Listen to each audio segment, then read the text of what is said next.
So I'm going to finish off the session by talking about population structure in this bee that doesn't have any mitochondrial diversity. So first, I want to thank all of my co-authors and collaborators on this in this project, and also all the people and organizations that funded this research. I greatly appreciate it. So firstly, I would like to acknowledge that I'm speaking from the Adelaide Plains and the Kaurna people are the traditional custodians of that land. Pay my respects to the elders past, present and emerging. And also I pay my respects to the custodians and communities of the lands in which this research was conducted across Australia. So my PhD focused on this group of bees, the Hyliines. They make up about 20% of Australia's native bee fauna. They're very species rich.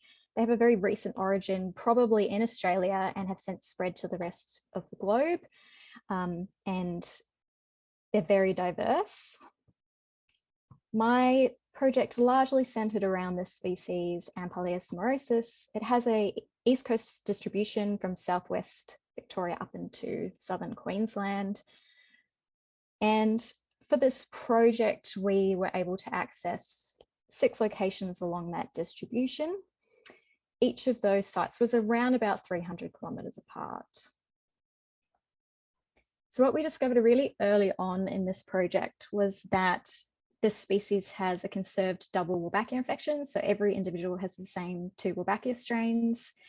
And it also has consistent and invariable heteroplasmy that only involve 2 types of mitochondria. So just to give you a little bit of an idea of what I mean. So mitochondrial heteroplasmy is where one individual has multiple types of mitochondria. And the way we first noticed this in this species was we were doing barcoding across the distribution, and we kept observing these double peaks in chromatograms. And we always found them in the same place in every individual that we sequenced, except for one in the Blue Mountains who had a novel heteroplasmic site, but otherwise there was no other variation between individuals. So I'm sure everybody here knows this, but generally what you would expect for a natural population is that you'll have mitochondrial haplotype diversity across that population. And it's appearing to be kind of normal to detect every now and then individuals that are heteroplasmic. There's lots of different mechanisms that can enable heteroplasmy. But what's becoming more and more, what we're observing more and more, is these populations that seem to have really high rates of heteroplasmy for some reason. And we're not entirely sure what the mechanisms are behind that yet. What's really weird about Ampalias morosus was that the whole species appears to be heteroplasmic, and they only ever have the same 2 mitochondria. So every individual has the same 2, and we're not really seeing any other variation. And the difference between those 2 mitochondria involved in this heteroplasmy is quite stark. So this is a partial mitogenome reconstruction from one individual. And these yellow bars are all of the heteroplasmic sites that we identified in the analysis. You can see that those 2 mitochondrial types are actually really different. So for example, in the CO1 region, they're 3.8% divergent, which is actually really high, even within a species, let alone within an individual. So that got us asking, okay, this weird stuff is happening with the mitochondria. What's happening with the nuclear diversity? So give you a quick summary of the process. We did specimen collections, sent that off to DartSeq for SNP to generate SNP data. We ended up having 52 specimens from across those 6 locations, filtered that data, and then I conducted a whole bunch of different population analyses on that data. So I started with some pretty sort of normal standard individual clustering and divergence analyses, PCAs.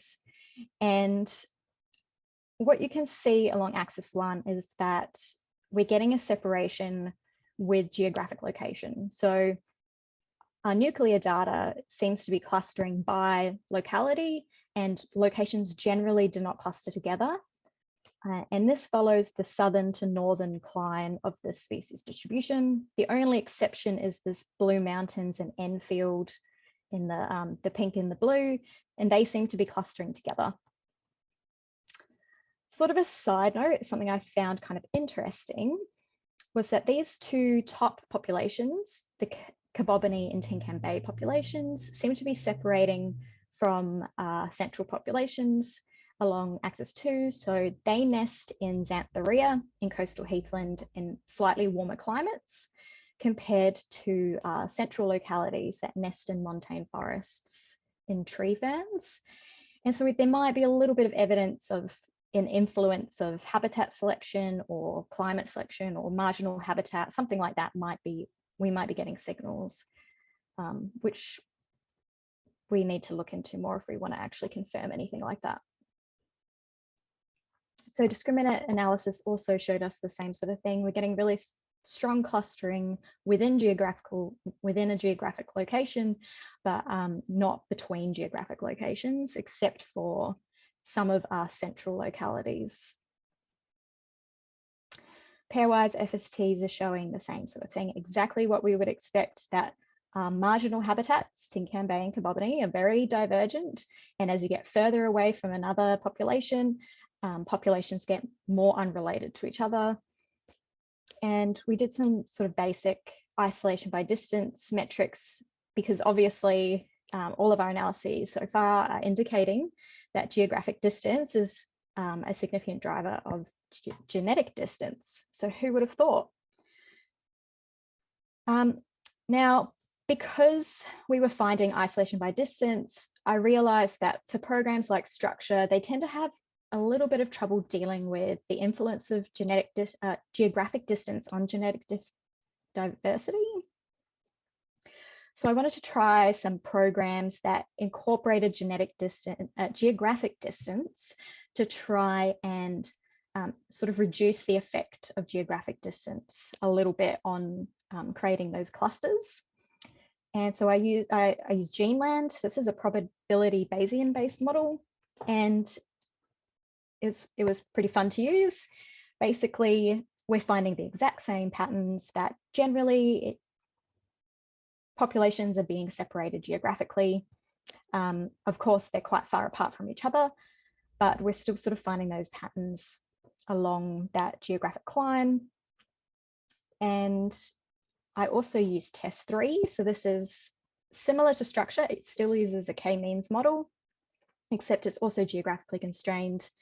And we were finding the exact same pattern, that populations are being separated geographically. And in the ancestry matrix, we can kind of see that there's actually some evidence that particularly in the central localities, we might be retaining some evidence of population mixing in that area, which it kind of makes sense, because which I'll go into in a second. So everything is working out exactly how we expected. That's always nice. But of course, our stories are different. So mitochondrial data is suggesting we have this massive panmictic population across a 2,000 kilometer range. SNPs are suggesting that there's structure along a cline. So why is that different? Well, of course, the species has Wolbachia. And as we're sort of aware, Wolbachia can cause selective sweeps on mitochondrial DNA and can remove that mitochondrial variation by spreading through the population following its different mechanisms. So it's very likely that the complete lack of mitochondrial variation is because of a massive selective sweep caused by Wolbachia. But what's really confusing is, how has mitochondrial heteroplasmy been maintained despite the loss of all other mitochondrial variation? That one's a real mystery. And the other question is, if we're getting population structure, how is this infection overcoming that population separation? Because it exists in every individual. So we did some really basic some really basic habitat modeling using the habitat vegetation types that are occupied by this species. basically it shows that pre-European arrival, those habitats were really well connected. And that makes logical sense. So we see evidence that we probably had some connectivity between populations, and Wolbachia is in every individual. So it's more than capable of spreading through a well-connected habitat, which is great. Of course, the bad news is that we've seen a huge reduction in current habitat areas, a 40% reduction in habitat. The patch sizes have increased fourfold, and those patch sizes have decreased by 85% in size. So that's not good news. So basically, to summarize, this is a bit of a cautionary tale, I suppose, where mitochondrial DNA and nuclear DNA can tell very different stories. This is sort of a very extreme example of that, because they can follow different evolutionary pathways. So mitochondrial DNA doesn't necessarily reflect what the true population assemblage is, keeping in mind that most of us are entomologists, and terrestrial invertebrates in particular are very susceptible to the effects of reproductive symbionts. And really the only way you can navigate that is to use multiple data types and try and apply a little bit of logic. And just another thing that I just wanted to note, because nobody told me this, and I wish they had, is that if you have singletons, so a single individual representing a population, they actually have kind of limited use in most population structure analyses, and they can be a little bit of an issue to handle. So just keep that in mind, that you don't want a single individual representing a population. And that's me.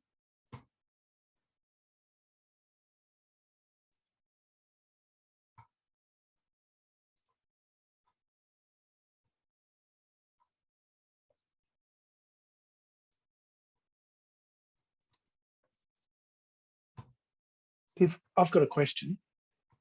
Go ahead. Yeah, I'm just, it's quite a conundrum. So it's a really interesting thing, but this heteroplasmy is really interesting. Is there any chance that it could be nuclear mitochondrial, integration of a mitochondrial genome into the nucleus at all? I mean, is that possible? It'd have to be the whole thing, I see, but yeah. Yeah, well, we have thought about that, but when we've done a pretty in-depth analysis of the mitochondria, the partial mitochondrial genome we have. We don't find any stop codons in any of the genes. The contigs we recover are recovered at similar percentages. So there's not a really low percentage of one contig, suggesting one is existing at the concentration of nuclear DNA. So all of the evidence is suggesting that it's actually two mitogenomes. That's intriguing. Really interesting. Yeah.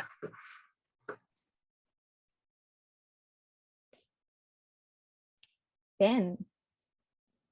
Great talk, Liv. I was wondering if you've seen kind of similar Wolbachia infections in other Hylaeinae bees, not just Amphilaeus morosus? Yeah, I have, actually. All other Amphilaeus are infected with Wolbachia. I'm not sure what strains yet. The most closely related genus to this also is always infected with Wolbachia, but not in every population. So yes, there's Wolbachia everywhere. Prolific.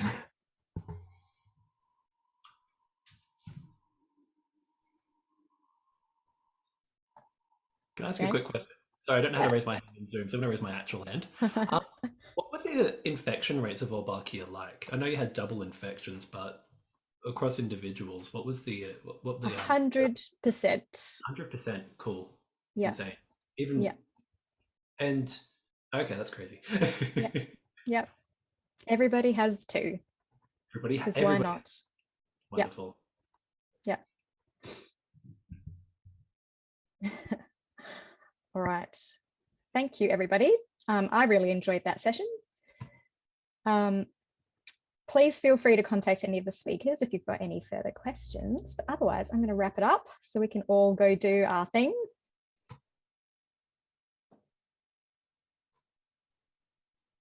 Thanks for sharing, Liv. Yeah, no worries. Right, see you. Thanks, Liv, and all this.